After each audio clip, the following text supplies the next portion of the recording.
Welcome to Real Estate Coaching Radio, starring award-winning real estate coaches and #1 international best-selling authors, Tim and Julie Harris. This is the #1 daily radio show for realtors looking for a no BS, authentic, real-time coaching experience. What's really working in today's market, how to generate more leads, make more money, and have more time for what you love in your life. And now your hosts, Tim and Julie Harris. Hello, we are back after a couple days of unfortunately having to run podcast replays because guess what? Here in Puerto Rico, there was no electricity. Kablamo! The thing blew up and the island went dark. Yeah, exactly. So we were living yes, we know to have a generator, listeners who are smart enough to tell us to have a generator. But guess what? Our generator was broke as well. So we were glamping for the last glamping, yes, but we were indeed. back. And finally, we're getting to the podcast we've been preparing for. It gave us extra time to actually add some notes to it with regards to the what's happening in the housing markets right now, what's going to happen next. We've been talking endlessly about this for the last couple of years, but I have to remind myself, and Julie and I have to always remember, that many of you are discovering us for the first time. So for those of you who are, you have landed in the right place. This is the #1 daily podcast for real estate professionals, at least in the United States. This is listened to by tens of thousands of agents every single day, and we are honored to be your guide through this changing and shifting market. Before we get to our first point, the topic of today's show is housing markets brace for impact.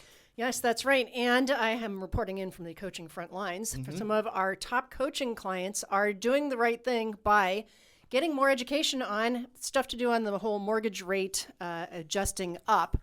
So here's what we've been talking about is the fact that a lot of buyers, a lot of agents, and even mortgage people have only been in the world of the 30-year fixed for the longest time. And now we're seeing ways to keep that rate down. The adjustable rate, buying rates down, locking in your rate. Some of these things, listeners, you guys have never heard of before because you didn't need them. Well, we're going to do a podcast about that. Right. So just to underline what Jules just said, if you've only been in this business for basically the last 10 or maybe even 12 years, you have never had to deal with having to know more about mortgages, but you will now. And it's going to give you an unfair advantage in the marketplace. If you know how to put a deal together and other agents don't because you know how to get deals closed through different variants of financing, you're going to definitely be able to not just work with more buyers, but pick up more sellers as well. People are going to freak out about the rates until whatever the new normal is, wherever we end up leveling off. When that becomes the new normal, people will stop worrying about it, and that's going to take a while. Nice thing about humans. One of the many nice things about humans is we are very adaptable. So people right now are a little fearful, and you're experiencing that with some of your buyers. Your lower end buyers, and in your price range, that could be $1 million, or it could be $250,000, or even $100,000. They're the ones that are going to be most adversely affected by the changing rates. They're the ones that are going to, unfortunately, most likely be taken out of the market, especially if they don't have anything other than their down payment of 5 or 10%. But for a vast majority of the buyers out there, they can do varying things to get the mortgage payment down. And Julie's going to do a whole podcast on that because we know that many of you don't know anything about it. Julie had 2 coaching calls today, and the first agent had been in the business for a long time, and she'd already been doing some of the things because she knew what to do when the rates started to increase. The other agent, who was a fantastic agent, she'd only been in the business for 6 or 7 years? 5 or 6, yeah. And she had no clue what Julie was trying to help her understand. So we're going to assume that most of you are going to fall into the latter category versus the former, and we're going to be drilling down on that probably later this week. That's right, because, listeners, knowledge equals confidence and ignorance equals fear. So part of our job, as always, is to educate you.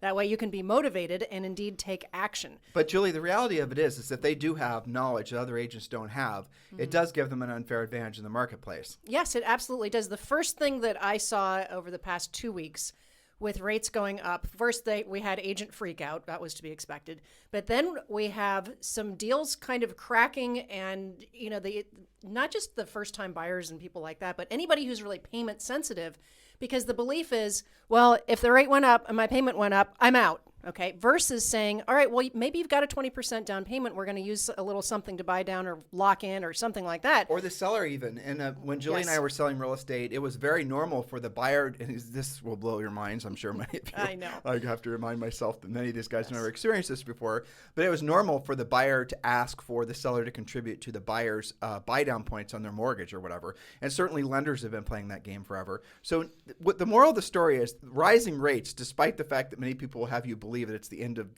human housing as we know it. It's not, who cares? I mean, at the end of the day, it's going to work itself out. It's like everything else. When you're in this time of change, that's when most people get super nervous. And when people are nervous and scared, they end up doing nothing but creating more panic within themselves, and then they take an action. Our coaching clients, and hopefully many of you as podcast listeners become coaching clients, we want you to do the exact opposite. So knowledge equals confidence, ignorance equals fear, and we're going to be hopefully educating you more on today's podcast with regards to the impacts of inflation and rising rates and all these other things. And the reason we're telling you all this is not to create fear. We're telling you all this to create confidence, because then you'll know. We are unpolitical. We're depoliticalizing. Is that a word? Unpoliticizing, maybe? Something like that. All of our points, and we're just going to give you the facts, so then you then can write these down, and then when you're trying to maybe work on somebody's psychology about the changing economy, after you've worked on your own, you'll then have some things to lean into as far as data points that will help a lot of people see through the weeds. Because remember, guys, even if someone is feeling like they have to take some mortgage interest rate that they're not feeling is very advantageous, there's three things that are going to happen. One, they won't do it, and they're going to stay where they are, renters or wherever they are living now. Two, they're going to do it egregiously. They're not going to like doing it, but then they can refinance it if rates go back down. Or three, they're going to lock in a rate today, and a year from now be incredibly grateful because rates have increased even further, and they're going to be so grateful that they locked in something that is in the future seen as a ridiculously low rate. You guys get it? So inaction or some form of action, but the bottom line is, the most important thing is they buy a house. They buy a house now. In many cases, it's like essentially having the Willy Wonka winning golden ticket.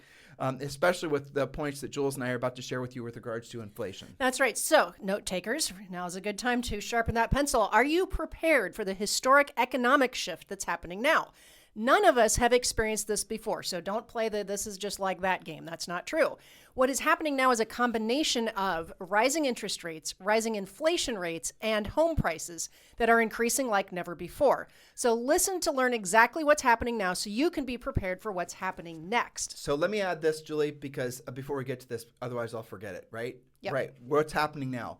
Here's what Julie and I think is going to happen with regards to interest rates, and Julie's going to get to some more specifics. And I want you, I'm seeding this conversation so that you will understand where we're coming from. We're coming from essentially a data-driven perspective opposed to an emotional-driven or a political-driven perspective. So here's what happens. There's been several reports, and Julie and I have been sending these back and forth and email to each other for the last couple of weeks, that are suggesting that in order to really significantly slow rising inflation, that interest rates are going to have to be over 10%, which means most likely, and one of the reports I read said that in order for the rates to slow down, or for the inflation to slow down to the point where it can start not increasing at the rates that it is, right? Making it so everything. I mean, I saw an ad for a dozen eggs for $9. I saw that too. I mean, when we lived in Texas, if you were a neighbor or a friend, we would have given you a dozen eggs every single day because we had chickens, right? Smart. Yeah, exactly. Yeah. But the reality of it is that's called insane inflation, and it's just going to get worse. And all these prices are settling up to this what will be the new normal. So a year from now, 2 years from now, you're going to look back and you're going to say, well, that looks like a bargain. Like $9 for a dozen eggs, Tim. Holy crap. Yeah. I'll buy all those all day. That's right. But here's what's going to most likely happen. The total amount of taxes that the U.S. government collects every year is about $4 trillion. That's how much in all forms taxes come into the United States. So from that, the U.S. has to pay its debt service on the national debt, which is close to $30 trillion. It has to then pay all of its bills, pay all the entitlements, pay for the military, pay for all these other things. So that's how much money the U.S. government spends every year. Now, here's the problem. If interest rates on the national debt go up to 10%, so every time the Fed raises rates, it's also raising the interest payments or the amount it has to pay on the national debt. So if the interest goes up to 10%, or rather if the interest rates goes up to 10%, the Fed's going to have to essentially be paying its mostly short-term debt back at 10%. Most of the things that the Fed issues in order to, the bonds and all the other forms of, that is mostly short-term, and it's going to have variable rate interest, which means that people are going to essentially, demand higher returns on their investment if they're going to buy any U.S. government debt. Because what happens is, and this is also what's kind of fascinating, if you can all of a sudden buy a long-term treasury, or let's say a 5-year treasury, or let's say even a CD, but let's just stick with treasury notes. If you can buy that today at 10%, you're going to buy it. And what you're not then going to buy is you're not most likely going to buy anything in the stock market. Because, for example, the S&P 500 historically has doubled about every 7 or 8 years. But if you can lock in a longer-term guaranteed 10% interest on that same investment, you're going to do that. And so what then happens is, and this is what the Fed knows, is that people stop putting money in the stock market and they stop buying treasuries, or they start buying treasuries. But all of this creates a problem that's never been experienced before in the United States. And here's what it is. The debt payment if the interest on the national debt goes up to 10%, that means the interest in the debt payments every year will be $3 trillion. That leaves $1 trillion around the country, which will not happen. They cannot raise rates enough to cover up that deficit. So it is almost impossible, aside from just some sort of crazy maneuver, right, which has never been experienced before, raising rates and just throwing it all against the wall, which it doesn't. I personally don't think they're going to do it because that'll absolutely destroy the economy. And that's what the Fed would do. In order for the inflation really to slow down, that's what they're going to have to do. So most likely what's going to happen is they're going to find an excuse not to continue to raise rates because it will cause not a recession, but something far, far worse. And then go back to the point I just made. Government won't have $4 trillion to pay all of its bills, all the entitlements, all the things that basically the federal government does. They'll have $1 trillion because the interest in the debt on payments will be $3 trillion, thus creating another problem. You guys get it? So it's not likely that interest rates are going to go up to double digits. It's not really likely they're going to go up much from here. That's the unfortunate reality of a country that owes, close to, between 20 and $30 trillion in debt. It's impossible. Now, somebody will say correctly that Paul Volcker back in 1981 basically raised rates to 18%, and he did. And it created a recession, and the inflation did eventually go away. But what also happened back then that made it possible was there was not some ridiculous national debt. So this debt is what ultimately is going to cause the Fed not to have the normal power it does to continue to raise interest rates to stave off inflation. So keep all that in mind when you're digesting all this information. Those are numbers that are based on the research that we did. If you guys want to discuss that or have any other opinions, because Julie and I are certainly not economists, you can message us on Instagram at Tim and Julie Harris, and we'd love to have the conversation. Maybe some of you have some finer points that we can enhance this information. But that's the reason why we don't believe the interest rates are going to go up in a meaningful way, despite the fact that that's what people are seemingly fearful of, because it just doesn't make sense from an accounting perspective. That's right. So meanwhile, back in your local real estate market, what is happening now? Well, inflation is already higher than it's been in 40 years. And how do you experience this? Well, it's making everything more expensive, like the eggs we talked about, including, of course, housing, food, gas, and other consumer goods. And that was happening even before the Ukraine war, and it's adding to the flames. So as inflation continues to weigh on American households, people are planning what they will eliminate from their budgets in the coming months to keep their expenditures in check. So, for example, this is from a survey last week, CNBC reporting, and the survey was done by a company called Momentum. Americans are cutting back the most, 53%. They say higher prices have caused them to cut back on dining out in the last 6 months. 39% say they've cut back on driving, canceled a monthly subscription, that's 35%, or switched from a brand name product to a generic one, that's 32%. And many of you know that used cars are selling for 42% more than last year. Gas prices are at an all-time high of anywhere between $4 and $7 a gallon, depending on your location. We're paying about $4.50 a gallon here. Groceries have spiked as well, and you're seeing fewer product for the same price. We've talked about, different versions of that. And a lot of gas stations are getting rid of anything but the cheap gas. That's true. Because the premium gas, if cheap gas is $7 a gallon, the premium gas is over $10. And nobody's buying that. And nobody's buying it. So they're not even selling the more expensive gas anymore, for the most part, in most of the country. So those are examples of what is actually happening to you right now. So what will happen next? Well, as we just discussed at the top of the podcast, number one, your most shaky buyers will likely take themselves out of the market. First-time buyers, small down payments, lower credit scores, or high ratio buyers will suffer first, and certainly buyers that have a combination of those things. So your job is to know your clients and recognize you need more leads and more appointments than you did before.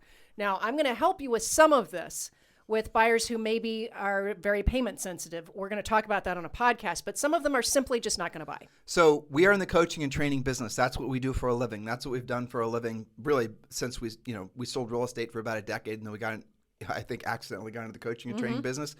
And there's been times, maybe 3 or 4 times since we've been in this business where there's been big monumental shifts like this. Yes. But nothing like this. No, honestly. this is bigger, I think. What's comparably? You can't say September 11th. You can't say the tech bubble crashing. You can't even say the housing bubble or the housing market crashing. The housing market crashing in relation to this is, I know this will sound crazy, guys, but it's really not that significant compared to what's happening now. I would agree with that. Yeah. Yeah. This is mainly because it created inventory and opportunity. Right. It created inventory opportunity. So it was the agents basically had to shift their mindset, and move away from all the branding and all the Mickey Mouse that only proliferates when there's a hot seller's market, like what's happening now, which is obviously going to be dying off fast.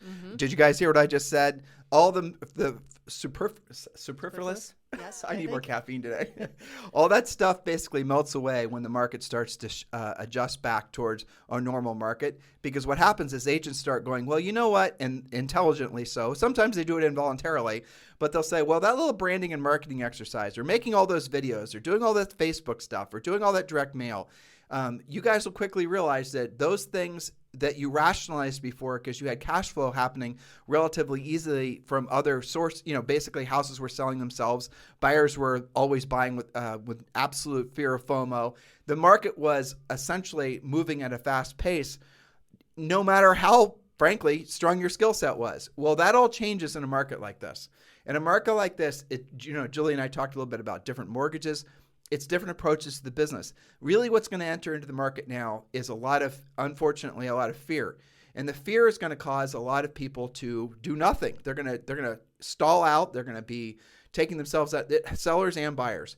So your job as a real estate professional is to get really, really good, and Julie's got her next point teed up for this, is to get really, really good at working only with the people that actually positively have to transact. And those are never buyers. There's no such thing as a buyer that has to buy. There are such things as sellers that have to sell. And so what we'd like all of you guys to consider doing immediately, urgently, is joining our coaching program. Our coaching program was designed in a market like this and refined in other down markets over time. Really, guys, in a normal up market where things are selling themselves, you can make mistakes and not necessarily suffer because it's easy for you to pick up another transaction. If you have, let's say you spend money on some branding exercise and you 30 days later find out it was a waste of money, you can't do that in a market like this because there's the nature of the transactions and the complexity of what it's going to take to get them closed is going to go through the roof. So markets like this, what they do is they go from, it becomes a skills-based market faster than you can possibly imagine. You're already feeling it, aren't you? And one of the first things you've got to learn to do basically is get out from underneath your own staircase so you can realize that the world's not coming to an end, that there is tons of opportunity because of a market like this. But accept the fact that you have to learn, you have to get your skills on. And that's what Premier Coaching is all about. And we'd love all of you guys to become members of Premier Coaching. You can join Premier Coaching. I don't know if you know this, but you can join Premier Coaching with absolutely no risk.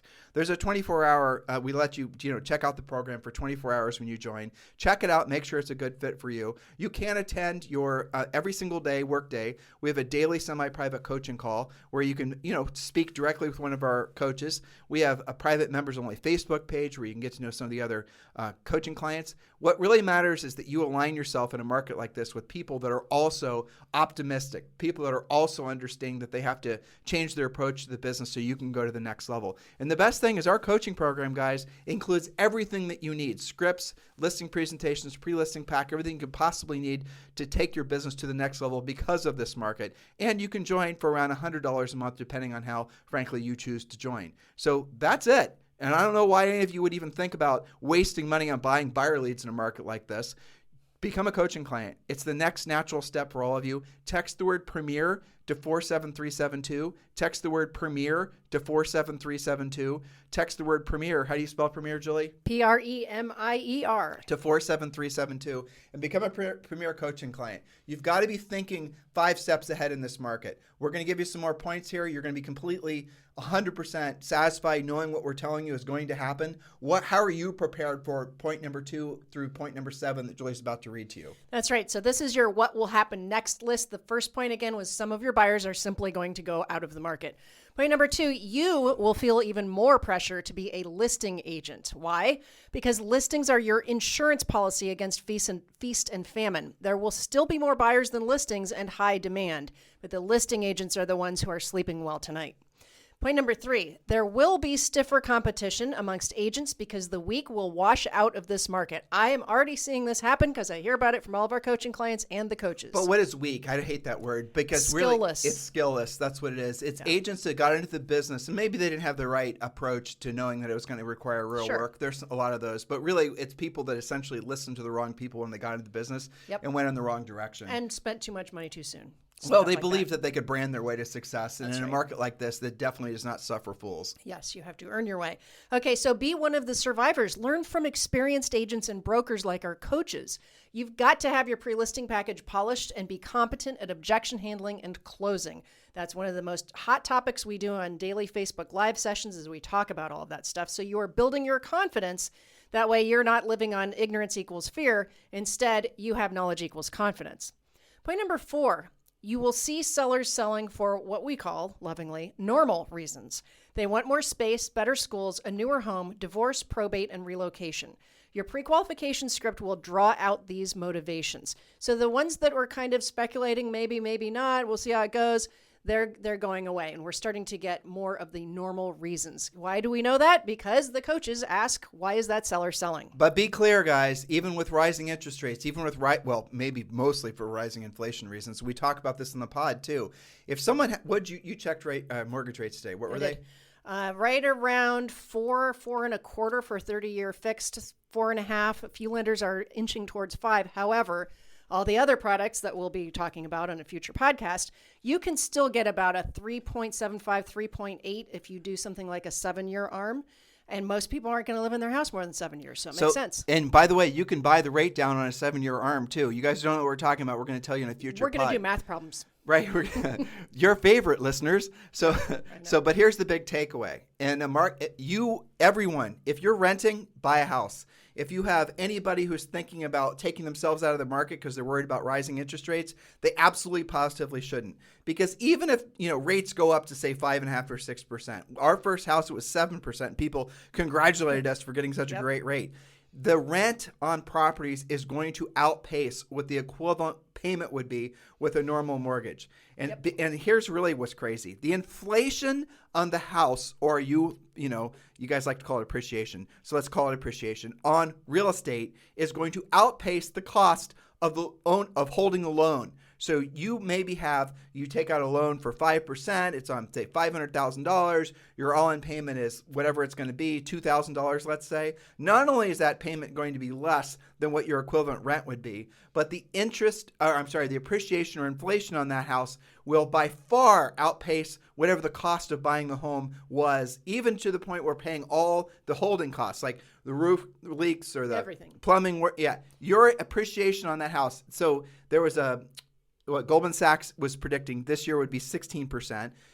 Now what's actually happened before we're even halfway through the year is that the actual appreciation or inflation on homes in some markets is 25%. So you're going to see in some markets homes appreciate by 50%. So if you bought a $500,000 house last year in some markets, that thing by the end of this year is going to be worth $750,000. So if that $500,000 house cost you, let's say all in, it cost you maybe 35, 40 grand to hold. Maybe you had a leaky roof, you had to fix plumbing thing, hot water tank, whatever. You are still so far ahead of the market because you bought that house. It is winning the real estate lottery. The house is literally paying you to live in it. So the objection handler might be something like, Why do you care if your rate is 5% if your home is appreciating at 25%? Right. You're living for free. Or even 10%, really. The math still works right down to, still high appreciation. And what's really shocking when you think about this in more than a 2 months perspective is that the average home, average person puts 28% of their gross monthly income into a housing payment, something like that, Average, right? yes. So now you are still paying that house, making that house payment, but the house is actually paying you to live in it. Think about that. Okay, so that plays into point number 5, and then I do have to pick up Munchkin. All right, point number 5, fortunately, home prices will continue to rise. Now, why did I say fortunately? What Tim just said, this is good for both your commission and the seller's net proceeds. So do call your past clients, friends, and neighbors. Do they even know what their homes are worth? I mean, that by itself is a huge homework assignment, which will get you listings. Does every single person in your database know what their home's worth? If you can't say yes to that, you shouldn't complain about not having listings. So don't be mad if they list with somebody else if you're not speaking with them. Don't be mad if they become a for sale by owner if you're not speaking with them. And if you are thinking about going after for sale by owners or unrepresented sellers, how many of those sellers do you think have their house appropriately priced? In a normal market, FSBOs are notorious for overpricing, but in a market like this, FSBOs are notorious for underpricing because FSBOs they're going to use historic comps. But if real estate is increasing by, say, 1 or 2 or 3% in your marketplace per month, that FSBO will be the easiest listing you'll ever take. Knock, knock, knock, Mr. Seller. How much you have your house listed for? $499. No, this is not the script. I'm trying to give you guys a conceptual approach to this. Well, Mr. Seller, so are you co-oping with agents? Yes, I'll pay a 2.5% or 3% commission if you bring the buyer. Great. So, Mr. Seller, if I can essentially, if you can list the house with me, I bring the buyer, I take care of all the, the niddly piddly stuff, all the inspections, all the dealing with all the, the different scenarios that come up, the title inspection, the home inspection, the financing issues. I take care of all the intricate details of a real estate transaction. And the amount of money, the check I hand you at closing is the same, if not significantly more than you'd ever be able to get selling that house yourself. Mr. Seller, why wouldn't you list the house with me? That is a version of our script. And what you're going to hear them all say is, if you can show me that you can do that, I will list the house with you. So for those of you who are afraid to directly solicit, there's a word. For those of you who are afraid to directly solicit or proactively lead generate, that's our nice way of taking the edges off the word solicit. A for sale by owner. Why? Because right now you're going to be able to price the house appropriately in this market, which the seller most likely has it underpriced, cover all the selling costs, 6% commission or 8% or whatever it is, 5%. You can roll it all in on top, and the seller's net proceeds are going to be the same, if not more. They're going to be able to get selling it themselves. That is one of the wonderful things for you if you're going to be proactive with your lead generation about inflation. Are you guys getting it? And yet, how many of you think you have to go and buy buyer leads? That's right. Another example, fresh off my coaching call with Sue. She very proud of her, an expired. It expired a few months ago at $425. She took it, sold it in about a day for $440. Okay. And I said, Sue, everybody thinks the market's so hot. Why do you think it expired a few months ago? She said the agent really didn't do anything to promote it. The agent was out to lunch. She said they didn't even do an open house. She knows to lead generate from open houses, for example. And they not only did they sell it for $440, they had competing offers, which means now her job is to talk to everybody in the neighborhood about the good news is I sold it in 22 seconds for more than list price. The bad news is there's 3 other people who would be dying to buy your house. Average days in the market, 22 seconds. 22 seconds. Okay, well, so that creates a story that she can be proactive about. You and I were talking about this too. Yes, this is all Julie and I talk about. I mean, we're not embarrassed. Well, we're kind of embarrassed. We talk about this, and we talk about you, how to help you guys. We talk about a real estate coaching business, and we talk about Zoe. Yes. That's about it. And how much we hate kettlebells. Yep. No, because here's the other thing. And then, So new construction. Mm-hmm. New construction is going to be a very tough sell because the cost to finish a home now has gone through the roof. Now, that sounds like bad news, but I'm going to give you the good news because the vast majority of you are focused on resale homes. For example, if you're in Georgetown, Texas, where Julie and I used to live, if a new construction home is going to cost, say, for a 3,500 square foot house and a half acre, if just to build that house, because of how expensive everything's gotten, if it costs $1.3 million or $1.4 million, what does that do to the value of a resale home that's also similar but maybe older? What's that do to the value of that house? if the house before was priced at, say, for example, 2 years ago at $650,000 or $700,000, I mean, let's use our old house in River Chase, for example. Our old house in River Chase, we sold that for $900,000. $850,000. Yep. $850,000. How long ago? Almost 3 years ago. Okay, there was a new subdivision that was basically in the same overall geographic area as our home, and our home was great, beautiful house backed up to a river. Everything was great. We sold it for $850,000. Now that house is probably worth $1.2 or $1.3 million. Why? Because the new houses I just told you about start at $1.2 or $1.3 million, offering the same square footage. Now in appraisals, you do discount for an older home, but the reality of it is the price difference between new construction and resale, it can't be 50%. That's ridiculous. It can maybe be 10%. People might so for example, if you guys are thinking about buying a house for $500,000, how much more are you going to be willing to pay for a new construction house? $50,000? Probably. $100,000? You start thinking about it, don't you?